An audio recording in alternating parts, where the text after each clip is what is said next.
ఆ రోజులే బాగున్నాయి. టెన్షన్లు, ఒత్తిళ్లు, డబ్బు సంపాదన ఇలా అతిగా ఆలోచనలు లేకుండా ఉన్నంతలో కుటుంబమంతా కలిసి ఆనందంగా గడిపిన ఆ రోజులే బాగున్నాయి. ఆదివారం ఆటలాడుతూ అన్నాన్ని మరచిన ఆ రోజులే బాగున్నాయి. మినరల్ వాటర్ గోల లేకుండా కుళాయి దగ్గర, బోరింగుల దగ్గర, బావుల దగ్గర నీళ్లు తాగిన ఆ రోజులే బాగున్నాయి. ఎండాకాలం చలివేంద్రాల్లోని చల్లని నీళ్ల కోసం ఎర్రని ఎండని సైతం లెక్క చేయని ఆ రోజులే బాగున్నాయి.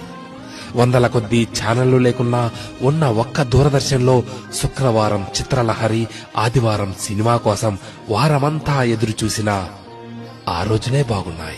సెలవుల్లో అమ్మమ్మ, నానమ్మల ఊళ్లకు వెళ్లి ఇంటికి రావాలనే ఆలోచనే లేని ఆ రోజులే బాగున్నాయి. ఏసీ కార్లు లేకున్నా ఎర్ర బస్సుల్లో కిటికీ పక్క సీట్లో నుండి ప్రకృతిని ఆస్వాదించిన ఆ రోజులే బాగున్నాయి. మొబైల్ డేటా గురించి ఆలోచించకుండా బర్త్డే డేట్ గురించి మాత్రమే ఆలోచిస్తూ చాక్లెట్లు పంచిన ఆ రోజులే బాగున్నాయి. మటన్ బిర్యానీ, చికెన్ బిర్యానీ లేకున్నా ఎండాకాలం వచ్చిందంటే మామిడికాయ పచ్చడితో అందరం కలిసి కడుపు నిండా అన్నం తిన్న ఆ రోజులే బాగున్నాయి.